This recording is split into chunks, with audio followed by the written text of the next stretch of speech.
आज मैं आपको न्यूमेरिकल के बारे में बता रहा हूँ और वो भी न्यूमेरिकल जो ऑस्मोटिक प्रेशर से रिलेटेड है। इसके पहले के क्लास में मैं आपको बता चुका था जो ऑस्मोटिक प्रेशर का जो भी न्यूमेरिकल होगा वह पाई भी equal to N S T, इस फॉर्मूले पर सभी क्वेश्चन बन जाएगा।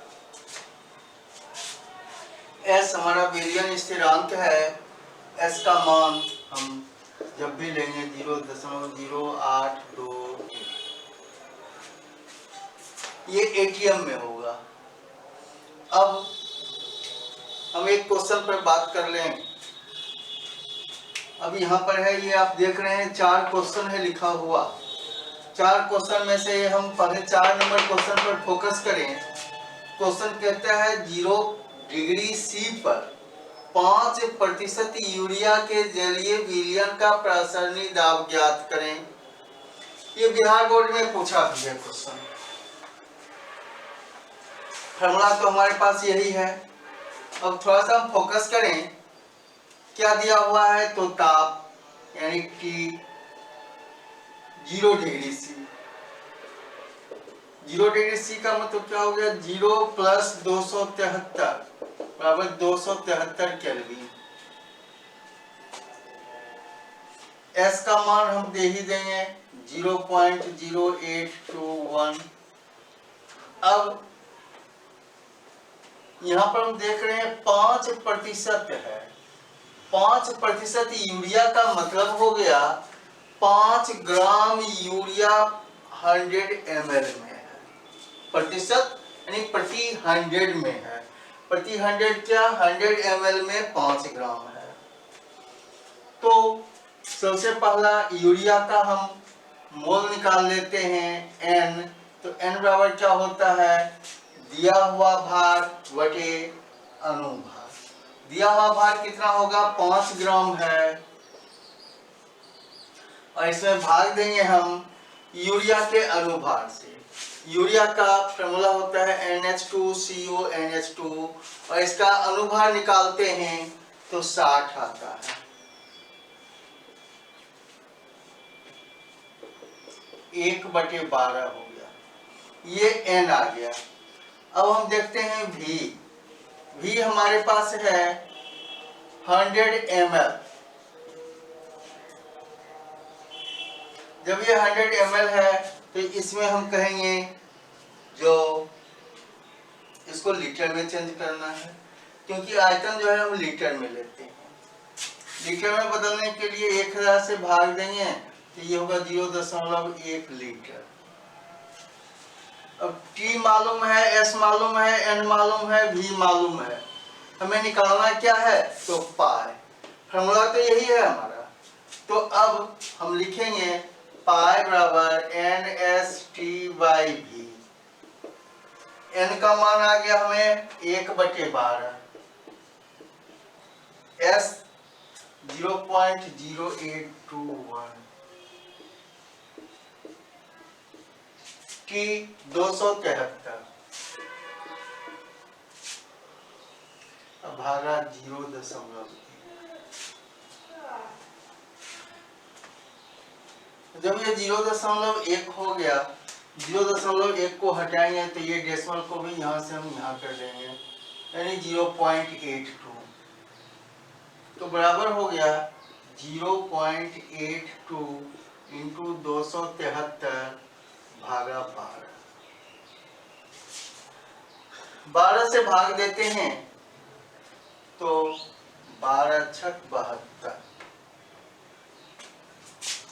एवरेज कैलकुलेशन हम लेते हैं 0.06। 12×6 = 72, 10 100, 12×8 = 0.068 आ गया। और 273 में 0.068 से हम गुना करेंगे तो हमारे पास होता है, यहाँ पर हम गुना कर लेते हैं 273 गुने 68, तो 8 24 के 4 बाकी 2, 8 56 2 58 8 बाकी 5, 8 9 16 5 21, 6 3 18 का 8 बाकी 1 और 7 6 42 43 का 3 बाकी 4 6 दूना 12 4 16 18 4 8 8 16 पे 6 बाकी 1 3 1 4 1 5 6 2 8 और 1 2 3 1 2 3 18.56। तो इसका आंसर जो आएगा 18.56।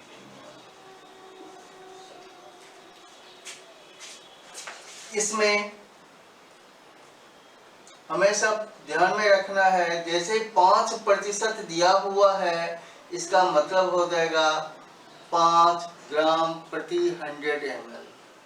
ये 5 हो सकता है, 6 हो सकता है, 10 हो सकता है, कुछ भी होगा, इसका हम मोल निकाल लेंगे और 100 ml होगा आयतन। ताप 0 डिग्री सी है, 27 डिग्री सी भी रह सकता है, 17 डिग्री सी भी रह सकता है। जो भी क्वेश्चन में रहेगा उसको आप बना लेंगे। अब बनाने के बाद जो प्रॉब्लम होगी आपको मालूम है, व्हाट्सएप नंबर है, इंस्टाग्राम है, सब कुछ है, उस पर आप संपर्क करेंगे। ये क्वेश्चन नंबर 4 हो गया। अब हम आगे क्वेश्चन नंबर 3 पर बात करेंगे।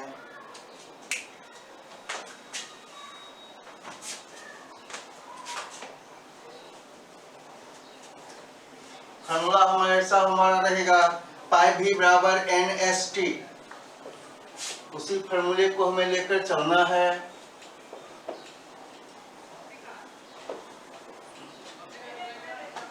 अब देखिए,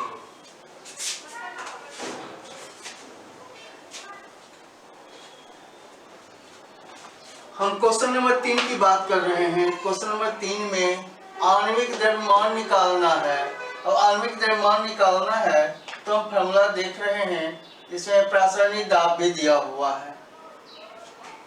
सबसे पहला काम किया है 2% एसीटोन है, यानी 2 ग्राम एसीटोन है 100 ml में। विलियन के 100 ml में एसीटोन है 2 ग्राम। एसीटोन आप सब लोग जानते हैं, CH3COCH3। आप कहेंगे सर यूरिया का जैसे निकालिए उसी तरह एसीटोन का भी तो आणविक द्रव्यमान निकाल कर हम बता सकते हैं, लेकिन उस तरह से नहीं बताना है। ये जो फिगर हमारे पास दिया हुआ है, इस बेसिस के आधार पे हमें आणविक द्रव्यमान इसका क्या आता है इसे निकालना है। तो सबसे पहला हम N निकालते हैं। N क्या है? 2 ग्राम। दिया हुआ भार कितना है? 2 ग्राम। अब एसीटोन का अनुभार कितना है? हमने ले लिया M है, क्योंकि मोल कैसे निकालते हैं? दिया हुआ भार बटे अनुभार, तो हमने ले लिया 2/m। और यही M हमें निकालना है। हमें फाइंड क्या करना है? M। अब इसके बाद प्रतिशत में है दिया हुआ, तो प्रतिशत में है, इसका मतलब है 100 ml है विलियन। और 100 ml को हम लीटर में बदल लेंगे तो ये होगा 0.1 लीटर। ताप देखते हैं, ताप दिया हुआ है 2% एसीटोन के जलीय विलयन का 10 डिग्री सी पर। तो ताप कितना है? 10 डिग्री सी, यानी 10 जोड़ 273 बराबर 283 केल्विन। ताप को हमेशा केल्विन में चेंज करना है। प्रासरणीय दाब पारे के 599 mm के बराबर है, यानी पाई भी हमें दे दिया 599 mm ऑफ Hg। जब पाई बराबर है 599 mm ऑफ Hg, अब यहाँ पर हमें R का वैल्यू चेंज हो जाएगा। चेंज हो जाएगा तो उससे अच्छा है जो हम इस mm ऑफ Hg को ATM में बदल लें। ATM में बदलने के लिए हमारे पास है जो 1 ATM बराबर 760 mm ऑफ Hg होता है, और यही 76 cm ऑफ Hg होता है। तो उस हिसाब से इसको अगर हम कैलकुलेट करते हैं तो 599 बटे 760 ATM। mm ऑफ Hg को हमने किस में बदल लिया? ATM में। अब हमें निकालना है m। हम फॉर्मूले का अप्लाई करते हैं, पाई v बराबर NST। अब यहाँ s है, s का मान तो मालूम है, मैं बता चुका हूँ, नियतांक है 0.0821। अब पाई का वैल्यू हमारे पास आ गया 599 बटे 760।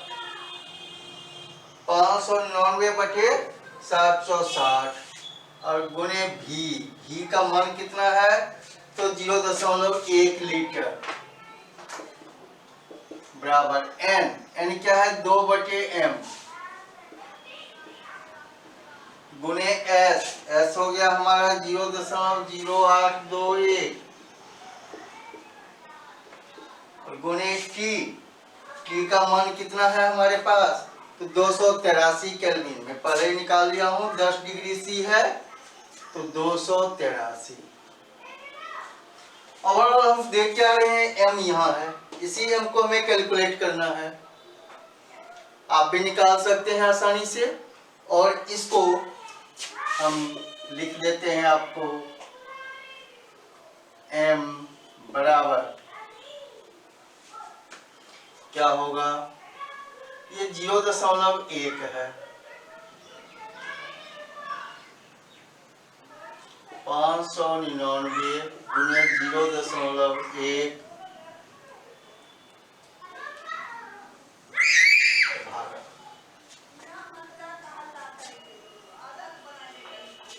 760, ये सब गुना में है।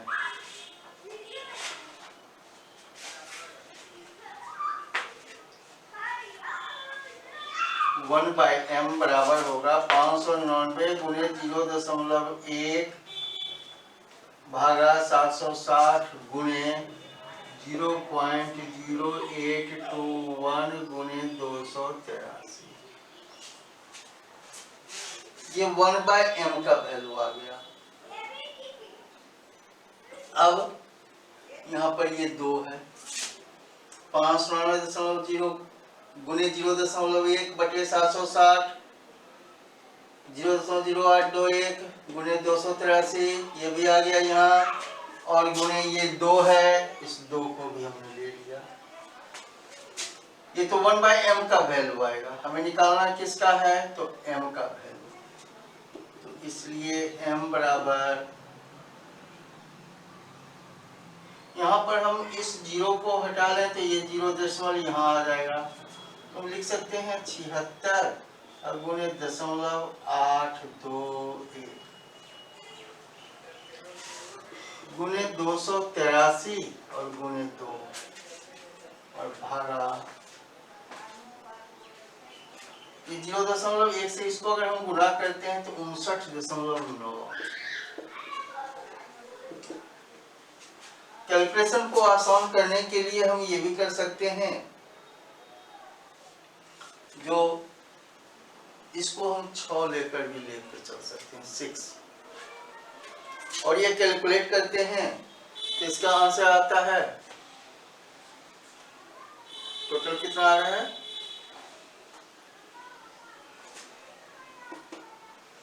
इसको कैलकुलेट करके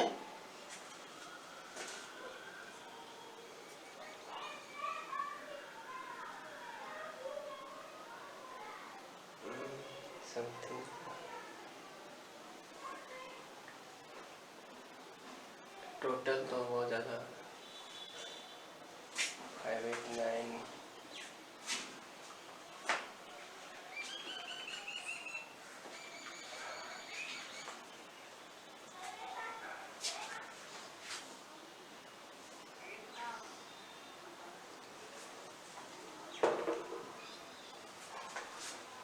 ये आपका बिल्कुल सही है, 80.04 आ रहा है, करीब करीब यही आएगा।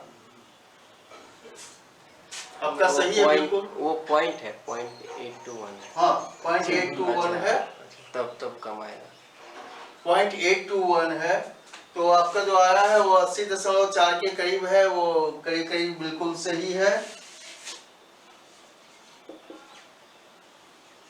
ग्राम पर मोल, ये हमारा आंसर होगा। आप भी कैलकुलेट कर लेंगे और कैलकुलेट करने के बाद देखेंगे आंसर क्या आ रहा है।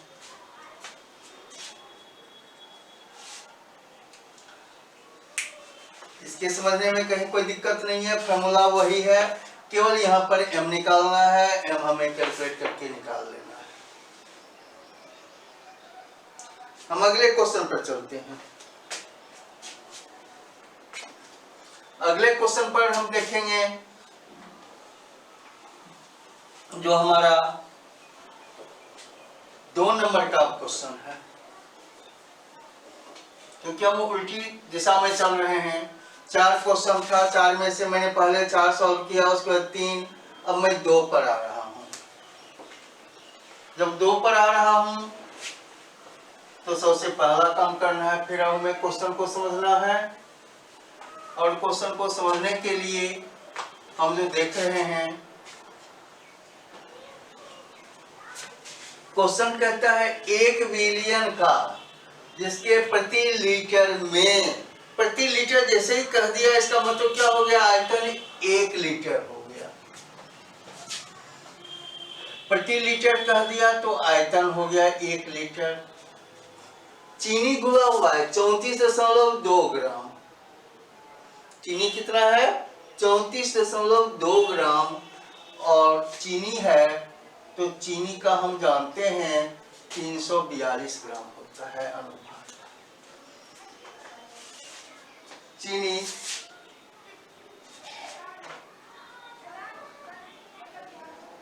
का ये फॉर्मूला गलत है, C6H22 नहीं होगा, C12H22O11 होता है। C12H22O11 होता है। और इसका हम अगर निकालेंगे अनुभार तो 342 होता है। तो अगर हम n निकालते हैं मोल, तो दिया हुआ भार 34.2 बटे 342, 34.2 भागा 342 बराबर 0.1। n के बाद अब हम देखते हैं प्रासरणी दाब। 1 बिलियन का जिसके प्रति लीटर में 34.2 ग्राम चीनी घुली है, तो प्रति लीटर और मोल दोनों हमने निकाल दिया। प्रासरणी दाब 20 डिग्री C पर 2.522 ATM है, यानी पाई भी हमें मिल गया 2.522 ATM। अब ये ATM में है ही, इसे हमें चेंज करने की कहीं कोई जरूरत नहीं है। ये पाई हो गया। अब पाई के बाद दिया हुआ है ताप भी। ताप कितना है, 20 डिग्री C। 20 डिग्री C का मतलब हो गया 20 + 273 बराबर 283 केल्विन। ये हमारा T हो गया। हमें निकालना क्या है, कहता है तो बिलियन का स्थिरांक ज्ञात करें। बिलियन का स्थिरांक का मतलब क्या हो गया, S निकालना है। और S निकालने के लिए हम देखते हैं यहाँ पर जो फॉर्मूला है हमारे पास, पाई भी बराबर NST, या S बराबर क्या होगा, पाई भी बटे NT। फॉर्मूला तो यही होगा। पाई का मान कितना है, तो 2.522। भी कितना है, 0.1 बटे n का मान हमारे पास आ गया है 0.1। और t है 283। 293।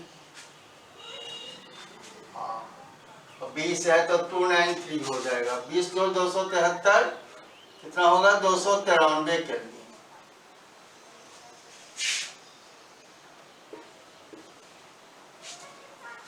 ये तो समाप्त हो गया। अब इसमें इससे हम भाग देंगे तो हमें क्या मिल जाएगा? S का मान। इसको कैलकुलेट करके हम देख लेंगे कितना आ रहा है।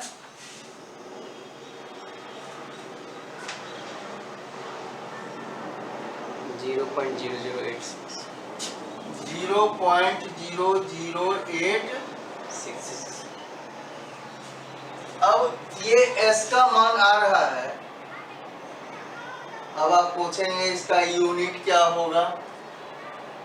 आंसर हम निकालेंगे तो यूनिट तो देना ही पड़ेगा।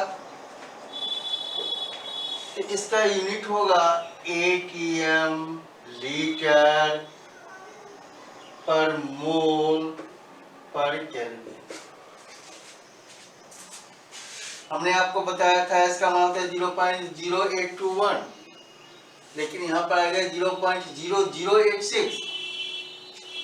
तो जो फिगर दिया हुआ है उस पर हम कैलकुलेशन करेंगे। कैलकुलेशन पर जो आएगा उसको हम लिखेंगे। अगर आंसर आपका नहीं आता है तो घबराना नहीं है। न्यूमेरिकल के लिए दो ही चीजें हैं। सबसे फर्स्ट एक कंसेप्ट है और दूसरा आपको कैलकुलेशन आना चाहिए। अगर कंसेप्ट समझ में आ रहा है, थ्योरेटिकल पार्ट समझ में आ रहा है, तो आपको ये मालूम है जो हमें किसके साथ क्या क्या करना है, कहाँ जोड़ना है, कहाँ घटाना है, किस फॉर्मूले का अप्लाई करना है, और उसके बाद बाकी तो केवल कैलकुलेशन है। तो ये इतना आ गया आपका आंसर। ये क्वेश्चन नंबर 2 भी आपका कंप्लीट हो गया। और मैं बार बार बता ही रहा हूं, जो प्रॉब्लम हो तो बेहिचक आप पूछें, संपर्क करें।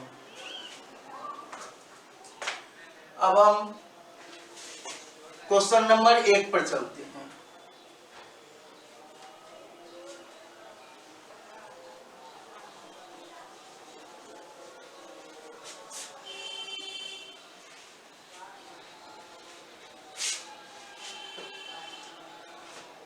क्वेश्चन नंबर 1, पहले क्वेश्चन समझिए। 24 डिग्री C पर चीनी के विलयन का प्रासरणी दाब 2.51 वायुमंडलीय दाब के बराबर है। ताप कितना है? 24 डिग्री C। तो जो पहले दिया हुआ है उसको हम देख लेते हैं। T बराबर 24 डिग्री C यानी 24 जोड़ 273, 4 3 7, 7 2 9 और ये 297 केल्विन। प्रासरणी दाब दे रखा है 2.51। तो हम सबसे पहला काम करेंगे 2.518 ये हमने ले लिया। कहता है मोल प्रति लीटर में विलयन का सांद्रण क्या होगा? मोल प्रति लीटर, मोल प्रति लीटर का मतलब क्या हो गया? कंसंट्रेशन, सांद्रण हमें निकालना है मोल प्रति लीटर में। S का वैल्यू होता है 0.0821 हम लेते हैं। अब यूनिट अगर मालूम है, बता चुके हैं, तो वो लिखते रहना है। अब हमें लेना है, निकालना है C। फॉर्मूला हमारे पास होता है pi is equal to CST। Pi is equal to CST।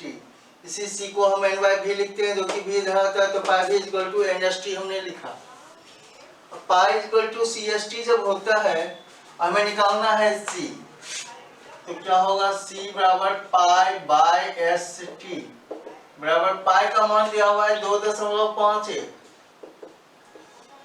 S 0.0821 और गुने ये हमारे पास है T 297।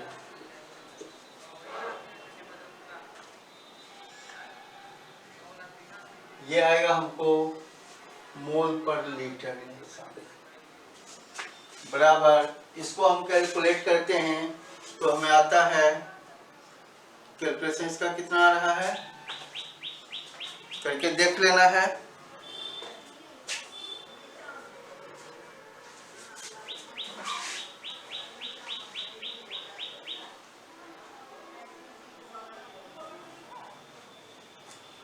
ठीक है, बिल्कुल ठीक है। 0.1029 के करीब ही आएगा, 0.1029 एम, करीब करीब यही आता है।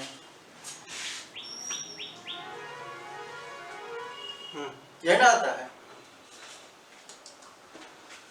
कैलकुलेशन क्या होगा, करीब ठीक है, कोई दिक्कत नहीं है। तो ये क्वेश्चन आप समझ गए हैं और इस तरह से आगे आप और सॉल्व करेंगे। और अगले क्लास में हम आपको ये जो भी हमने प्रॉपर्टी बताया था, मैं आपको कहा था वह विलयन जो रावल के नियम का पालन करे आदर्श विलयन कहलाता है, जो पालन नहीं करे वह अनादर्श विलयन कहलाता है। आदर्श और अनादर्श विलयन में डिफरेंस जो है बेसिकली वो ये है, जो नॉर्मल प्रॉपर्टी शो कर रहा है वह आदर्श में हो गया, और जो नॉर्मल प्रॉपर्टी शो नहीं करता है, एबनॉर्मल प्रॉपर्टी शो करता है, वो अनादर्श में चला जाता है। अब हम अगले क्लास में विलयन के एबनॉर्मल प्रॉपर्टी की बात करेंगे, और यानी उसको कहते हैं विचलन। विचलन का गुण जो है, डेविएशन जो है, डेविएशन होगा तो डेविएशन का मतलब है कि या तो कम होगा या अधिक होगा। तो उस एबनॉर्मल प्रॉपर्टी पर हम अगले क्लास में चर्चा करेंगे, और उसका फिर हम न्यूमेरिकल में एप्लीकेशन क्या होगा उसकी भी बात करेंगे।